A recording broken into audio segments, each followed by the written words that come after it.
Hey, I'm coming to you from Camino del Rey, one of the most famous hikes in all of Europe. It's a 4-hour hike. I'm going to bring to you a 4-part series on exactly how to go in and implement a management operating rhythm that's the most effective way of freeing up time for you as a sales leader while focusing on the things that your sales organization actually needs.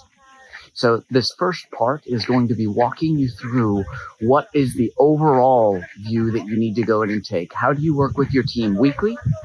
What are the monthly initiatives that you need to go in and take place? What are the quarterly initiatives that need to go in and take place? And then how do you bring that all together into one cohesive story?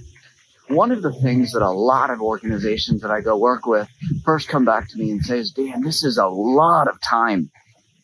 The problem is if you don't do these things, one of two things happens.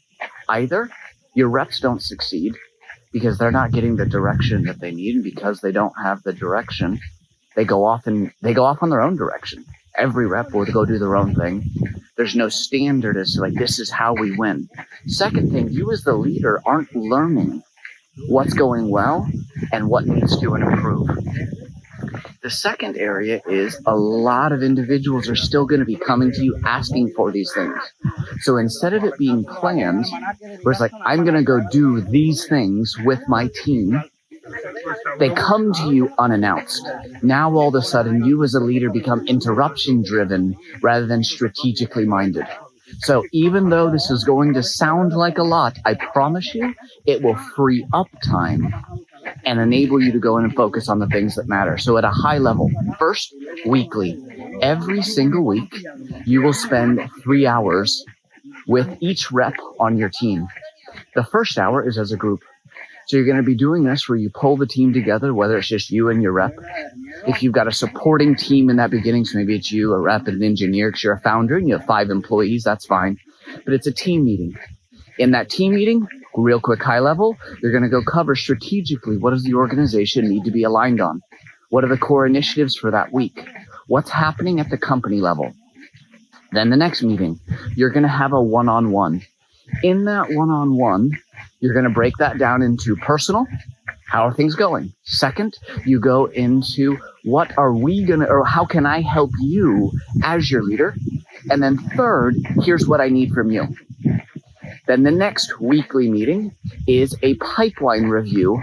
I'm going to break that down for you in a lot of detail because you do pipeline reviews, 2 different styles. There's an every deal pipeline review, and then there is a big deal pipeline review. So you're going to go in and do that. Also, at the end of that, you collect your forecast. Then you go into monthly. At a monthly level, you're going to be going in, and one of those pipeline reviews, the every deal pipeline review, comes into effect. I highly recommend you implement a meeting straight out of the book of Death by Meetings, which goes into monthly strategics. This is a release valve. Any pending decisions that require debate. Once a month, you force all major decisions to go in and get made. Then you go into quarterly, and quarterly, you're going to go and do a quarterly strategics. That's one of the monthlies, where you take the team together and you review how did we perform against the quarterly initiatives that we wanted to go get done, and what are we going to go do this upcoming quarter.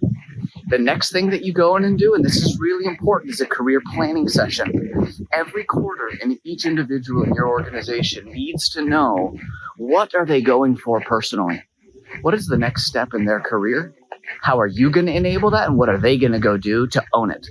By having that vision as to why they're going to go and work so hard for you to go in and achieve the outcomes that they need, it enables them. That enabling might be they want to go buy a new car. It might be a down payment on a house. It might be they want more responsibility as you go take the organization to the next level, and they want to relieve you of your responsibility so you can get promoted, and so can they. Whatever it is, they need that motivation. Last but not least is you need to do 2 things relating to the territory. You need to do a territory plan. What strategically are the most important accounts inside of a territory that you're going to go work on together? And then a account plan. What are we going to go do with 5 of those? So you'll break the territory in other areas, but we'll talk about that a little bit later. Last but not least, I actually forgot about this, is the quarterly team activity. You need to do at least once a quarter something fun outside of the office. Okay, welcome to the series.